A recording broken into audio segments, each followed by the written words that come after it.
Merry Christmas. Stepped outside to give you today's 49ers update. More good news on Ricky Pearsall. Back out at practice for the second straight day. Speaking of Christmas, it is winter, and the 49ers played Monday night at Indianapolis on the second day of winter. So perhaps it was very fitting, and perhaps we should have seen it coming from D. Winters.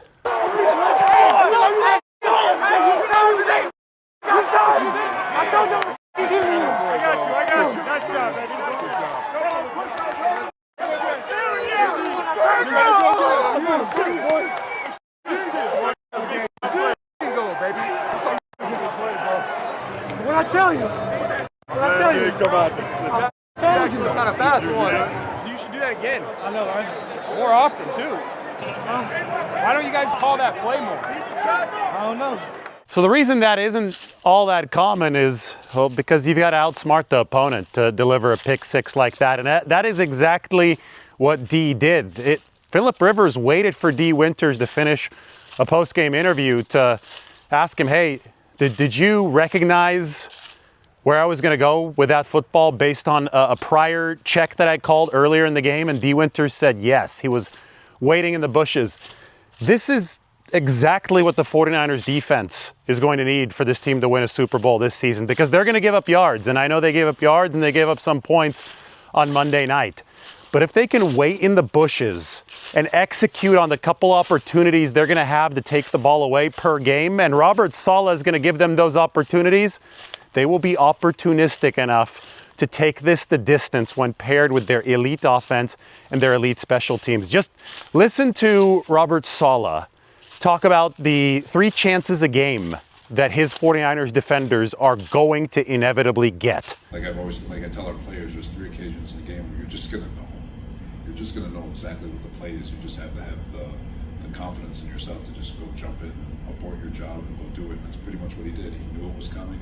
He baited it, waited for Philip to throw it, and took it to the house. It is all about opportunism and delivering in those leverage moments. And D. Winters executed the plan there. You know, one thing that Saleh said was, if you're focused so much on just your job, if you don't have that down like the back of your hand, you're not going to even hear what Philip Rivers called at the line of scrimmage. You're not going to be able to hop on the clue and then obviously hop on the pass for the pick six. So later in the season, now the 49ers young defensive players, they've had a lot of time to digest what Saleh is teaching them, digest what the team is running. At this point, they should know it like the back of their hand. And I think that you can start to expect to see some big plays like the one that we saw from D. Winter. You could start to see capitalization on opportunities now that there's been a full season of development for this defense under its belt. The example I always give, the Rams in 2024, that was a young defense. They paid it the least money out of any defense in the league, lowest budget for the defense, so you knew that it was very young last year. They were number 29 through 3 months of the season. Once the calendar turned to December, once winter hit, the Rams turned into the number 5 defense in the league. I don't think that the 49ers are going to be able to turn things around to that extent, because they're missing Nick Bosa, they're missing Fred Warner, and I do think that Fred Warner will return if the 49ers push this deep enough into the playoffs. But they do have just realism to work with here, right? They don't have a fully loaded cupboard defensively, but I do think they can move this into the middle of the pack, and the way that they're going to do that is through opportunism, like we saw from D. Winters. Rest of the 49ers injury report: no George Kittle at practice today. That is expected. If George does play against the Chicago Bears on this mid to low ankle sprain on Sunday night, it is going to be with very little practice and a lot of rest, because it is a short week for the 49ers. So Kittle sidelined today. Maybe he gets out there on Friday just to walk around a little bit. But I would think that Kittle's probably going to be a game time decision. They'll push that all the way to Sunday. And if he doesn't play this week, then they're going to do all they can to get him ready for the Seattle Seahawks the week after that. But this is one spot where it's tough for the 49ers because they're on a short week and the Bears are on a longer week. I think that's a natural built-in advantage for Chicago. The worst team, the 49ers are the better overall team here, but the Bears do have the scheduling advantage, and obviously they don't have a George Kittle coming off an ankle injury on Monday night. Renardo Green also back out at practice for a second straight day. He didn't play last week because the neck did not improve enough. He was limited last week in that blue non-contact jersey. We will see if Renardo's neck feels good enough to play by the time that this game hits on Sunday night. Last week it worked out. I said Darrell Luter Jr. could be very good for the 49ers in terms of run defense against Jonathan Taylor and a really good Colts rushing offense. And wouldn't you know it, the 49ers held Jonathan Taylor to 46 yards. Robert Saleh said that Darrell Luter Jr. is a big physical corner, probably bigger and more physical than Renardo Green, saved 2 touchdowns. That was in Robert Saleh's press conference on Wednesday. He said, hey, I think Darrell Luter Jr. saved 2 touchdowns. So that's a take that aged really well. We talked about Darrell being great in run support. He was the number 3 graded cornerback in the entire NFL against the run entering that game. He did his job. The 49ers fit the run extremely well, getting some guys back defensively against the Colts, and that ended up stabilizing the entire unit. For as much yardage as they gave up when they were surprised by Indy's passing attack downfield on the first 2 drives, the 49ers held a very good Colts run game completely in check down the stretch. Yetur Gross-Matos, as expected for the 49ers today, back out at practice. That is good news for San Francisco. That means that he is operating without setbacks according to the schedule. No practice Wednesday by design. They're limiting him, managing him, pitch counting him at practice. He was out there today on Thursday, Christmas Day, for the 49ers. The matchup on Sunday for the 49ers is against Caleb Williams, who has improved a lot from year 1 to year 2. New head coach Kyle Shanahan said, when you get a good run game, every quarterback's going to get better. And the Bears have I would say a top 7 run game this year. And, you know, that truth applies to any QB. Matthew Stafford, for example, with the Rams, is playing with the number 3 run game in all football. And you see that Stafford's numbers have improved significantly. So that all has given Caleb Williams a nice base to operate from. And he obviously has some promising physical characteristics that the 49ers will have to deal with on Sunday. I mean, Caleb is one of the best throwers, most athletic quarterbacks I've ever seen in terms of his height, weight, and speed. He makes some big-time throws, extremely scary on the perimeter. Can hold on to the ball for a while, not in a bad way, but by creating stuff, which makes coverages have to hold up forever. And when you have a talented guy like that who's got the speed and the size, usually they get a run game, get some bootlegs and play actions off of it. You limit how many times you got to drop back, and it makes sense why he's playing at such a high level. Now, the Bears' secret sauce, more so than Caleb Williams, who actually hasn't been very accurate throwing the football this year, and he's improved, but he's even taken criticism from his own head coach. I've mentioned this quote a couple times. Ben Johnson a few weeks ago said, "We're winning in spite of our pass game, not because of it." What's driven Chicago to this 11-4 record? Taking the football away. 31 takeaways leads the NFL this year. So the 49ers need to protect the football against the Bears. One area where you can protect it and also grab it away from the other team, as we saw on Monday night, is special teams. And the 49ers, they're in a race with the Seahawks to be the top special teams unit in the league. And this is staggering to me.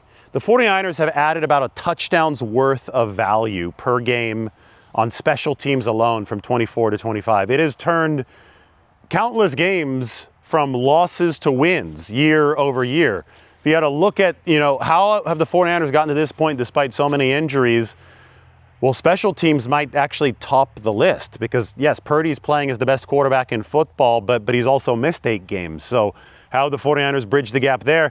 They've raised the floor of the QB2 position. All credit to Mac Jones, who was in on the gift giving from the quarterbacks to the offensive lineman yesterday. Jones had the awesome T-shirt that he gave out. Brock Purdy gave everybody Rolex watches. Mac delivered at a solid level over his 8 games, bringing the 49ers up a few notches over where they were last year with the QB2 position. Purdy's been out of this world when he has been available, but one thing that's been consistently good throughout that has turned these defeats into victories for the 49ers is their special teams unit, which Kyle Shanahan credited this week.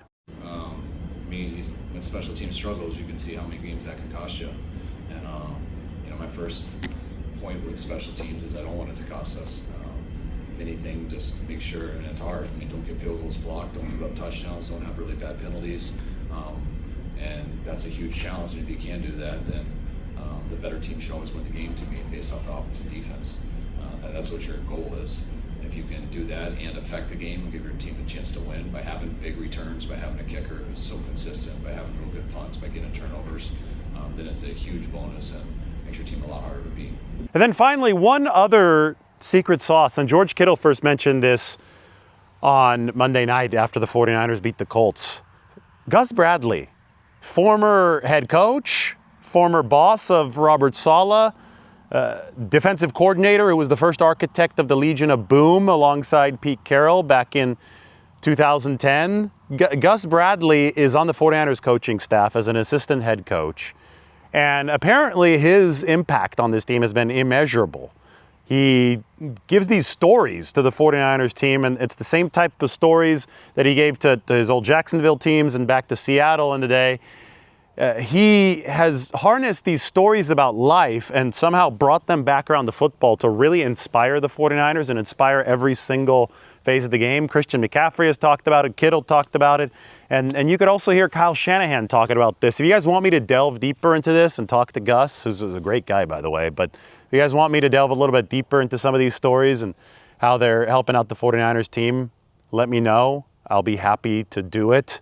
Hear Kyle Shanahan talk about Gus Bradley. He would do these stories for he'd have them done in July, which always annoyed me. But he'd have a planned out story for all 17 weeks and they do PowerPoints and make guys laugh, and there's always kind of a message with it. And then the first day I let Gus speak to the team for a ball meeting, he did the exact same type of story, and for 1 second I thought he was stealing Saleh's stuff. And then I realized that Saleh stole his stuff. 20 years ago I just saw Saleh first. And then one night for a team meeting, I always showed film usually and football stuff, and I thought we'd had enough of that I'd done earlier in the week, and I asked Gus to do one of his stories, and it hit. The guys loved it, and we won. And then I kind of stick with things that work, and he's undefeated doing it, and I'm like 500 doing it, so I don't take people off when they're on a heater. So he's been doing an awesome job, and I think it's nice sometimes you do X's and O's all week, and there's always a message in there about football, about playing a certain way and what we want to do. But it also it's entertaining and makes guys laugh, and it's a better bedtime story. There's your 49ers Christmas special. Wanted to get through everything that happened out at practice today, flying back out there. It was closed to the media today, so I'll be flying back out to San Francisco tomorrow morning, and we'll do one from the helmet. We'll be at the facility tomorrow for the final practice ahead of 49ers Bears on Sunday night. It's getting real. It's getting closer. 49ers with a test on a short week. If they could get through this, then it sets up the ultimate regular season test against the Seattle Seahawks in that season finale. Merry Christmas. Hope you enjoyed the walk through the farm. No horses in the video today, but we got them fed yesterday. We'll talk to everybody soon.